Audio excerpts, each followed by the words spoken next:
Petrol diesel ದರ ಏರಿಕೆ ಮಾಡಿದರ ವಿರುದ್ಧ ಉಪಮುಖ್ಯಮಂತ್ರಿ ಡಿಕೆ ಶಿವಕುಮಾರ್ ಆಕ್ರೋಶ ವ್ಯಕ್ತಪಡಿಸಿದ್ದಾರೆ.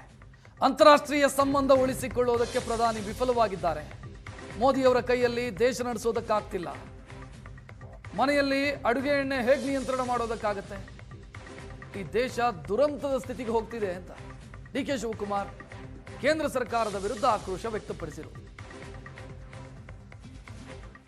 ಪೆಟ್ರೋಲು ಡೀಸೆಲ್ಲು ಬೆಲೆ ಇದು ಮೋದಿಯವರ ಕೊಡುಗೆ. ಇಂಟರ್ನ್ಯಾಷನಲ್ ರಿಲೇಷನ್ಶಿಪ್ಪಲ್ಲಿ ಪಕ್ಕದ ದೇಶಗಳಲ್ಲಿ ಯಾರ ಜೊತೆ ಕೂಡ ಸಂಬಂಧವನ್ನು ಉಳಿಸ್ಕೊಳ್ಳಿಲ್ಲ. ಈಗ ಅವರು ಮಿತಿಯಾಗಿ ಪೆಟ್ರೋಲ್ ಬೆಳೆಸಿ ಚಿನ್ನ ತಗೋಬೇಡಿ, ಅಡುಗೆ ಎಣ್ಣೆ ಹಾಕೋಬೇಡಿ, ಅವೆಲ್ಲ ಯಾರು ಎಲ್ಲಿ ಕಡಿಮೆ ಮಾಡ್ತಾರೆ? ಯಾವ ಅಡುಗೆ ಎಣ್ಣೆ ನಾವು ನಿಲ್ಸೋಕ್ಕಾಗ್ತದೆ? ಅವೆಲ್ಲ ಮಾಡೋಕ್ಕಾಗಲ್ಲ. ದೇಶ ಒಂದು ದೊಡ್ಡ ದುರಂತದ ಪರಿಸ್ಥಿತಿಗೆ ಬಂದಿದೆ. ಈ ದೇಶನ ಕಾಪಾಡಬೇಕು. ಅವರು ಸಂಪಾದನೆ ಮಾಡ್ತಾರೆ, ಅವರು ಬದುಕ್ತಾರೆ. ಅದಕ್ಕೆ ನಾವು ಯಾರನ್ನೂ ಕಂಟ್ರೋಲ್ ಮಾಡೋಕ್ಕಾಗಲ್ಲ. ಇರೋದ್ರಲ್ಲಿ ಅವ್ರ ಬದುಕನ್ನು ಉಚಿತವಾಗಿ ಮಾಡ್ಕೊಂಡು ಹೋಗಬೇಕು. ಪೆಟ್ರೋಲು